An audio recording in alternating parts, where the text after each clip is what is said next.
السلام علیکم ورحمۃ اللہ وبرکاتہ۔ آج ہم پڑھتے ہیں جزم کے بارے میں اور حروف مدہ کتنے ہیں۔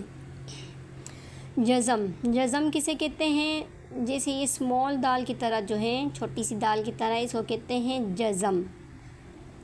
ساکن بھی کہتے ہیں، سکون بھی کہتے ہیں، لیکن جو لفظ جو اوریجنل جو نام ہے اس کا جزم بولتے ہیں، ٹھیک ہے۔ اب جس حرف کے اوپر جزم ہو اس حرف کو ساکن حرف کہیں گے۔ اب نون کے اوپر جزم ہے تو یہ نون ساکن ہو گیا، ٹھیک ہے۔ یہاں دیکھیے گا نون کے اوپر جزم ہے تو یہ نون ساکن ہو گیا۔ را کے اوپر جزم ہے تو را ساکنہ ہو گئی، ٹھیک ہے۔ واو کے اوپر جزم ہے تو یہ واو ساکنہ ہو گئی۔ اب جو ساکن والا جو حرف ہوتا ہے وہ پہلے والے حرف سے ملا کر پڑھتے ہیں، جیسے یہ والا عین واو پیش عو، ٹھیک ہے۔ یہ والا دیکھیے گا میم نون زیر من، شین را زیر شر، حمزہ میم زبر ام، ٹھیک ہے۔ پہلے والا حرف کون سا ہے؟ متحرک حرف، ٹھیک ہے۔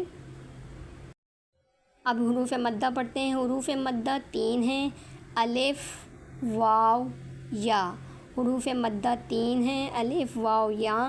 کیسے بنتے ہیں حروف مدہ؟ حروف مدہ پہلے ہم لوگ پڑھیں گے الف مدہ۔ یہاں دیکھیے گا الف ہے، الف سے پہلے زبر آ جائے تو الف مدہ بنے گا، ٹھیک ہے۔ الف سے پہلے زبر آ جائے الف مدہ بنے گا۔ اب یہاں دیکھیں ایگزامپل، الف ہے، الف سے پہلے زبر آ رہا ہے۔ ہم لوگ یہ نہیں دیکھیں گے کہ زبر کس حرف پر ہے، ہم لوگ صرف 2 چیزیں دیکھیں گے، الف دیکھیں گے اور اس کے بعد پہلے والے سائن کو دیکھیں گے۔ الف سے پہلے، بعد میں نہیں، بعد والا جو ہوگا یہ والا حرف ہوگا، پہلے بیفور، ٹھیک ہے۔ الف سے پہلے، الف ہے، الف سے پہلے زبر آ جائے تو الف مدہ بنے گا۔ ایک اور ایگزامپل دیکھ لیتے ہیں۔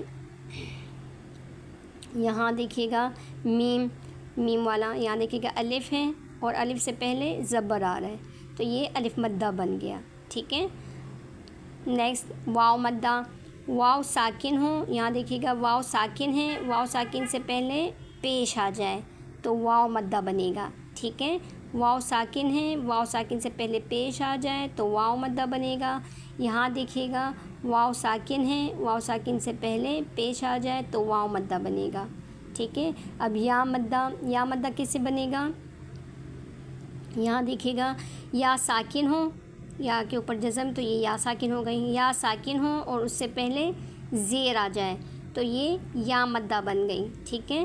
یا ساکن ہو، یہاں دیکھیے گا یا ساکن ہو، ہم لوگ نے صرف 2 چیزیں دیکھنی ہیں، یا ساکن دیکھیں گے اور اس سے پہلے والا سائن کو دیکھیں گے۔ ہم لوگ یہ نہیں دیکھیں گے کہ سائن کس کے نیچے ہے، یہ والا حرف کو نہیں دیکھیں گے، صرف اس سائن کو دیکھیں گے۔ یہ والا سائن جو ہے یا ساکن ہے اور اس سے پہلے زیر آ جائے تو یہ کیا بنے گا؟ یا مدہ۔ اور حروف مدہ کو ہم لوگوں نے ایک الف جتنا کھینچ کے پڑھیں گے، ایک الف جتنا، ٹھیک ہے۔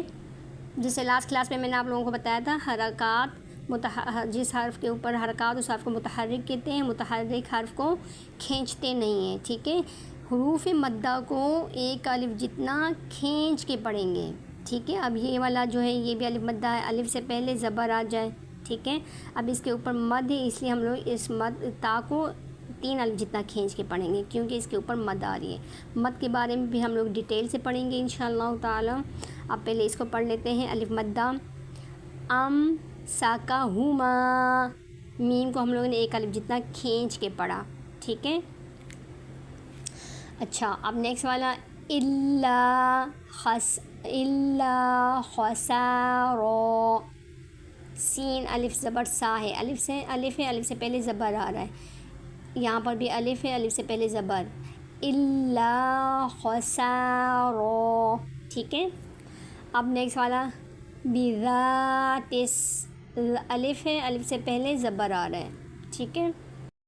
اب واو مدہ تدعون من دون اللہ، یہاں پر بھی واو مدہ ہے اور یہاں پر بھی عین کو بھی ہم لوگوں نے ایک الف جتنا کھینچ کے پڑھا اور دال کو بھی تدعون دون ال، ٹھیک ہے۔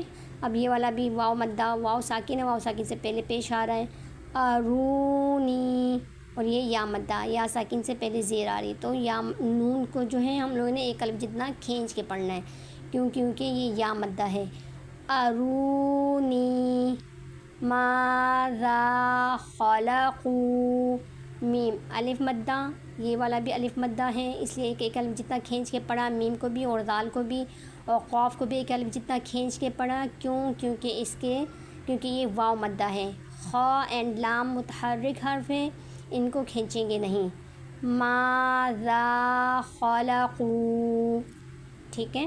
نیکسٹ والا ظالمون، اب ہم لوگ یوں نہیں پڑھیں گے ظالمون، ظالمون، کیونکہ میم جو ہے واو مدہ ہے، یہاں پر واو مدہ ہے، میم کو واو کے ساتھ جوائن کیا تو واو مدہ ہو گیا، واو ساکن سے پہلے پیش آ گیا، ٹھیک ہے، ظالمون،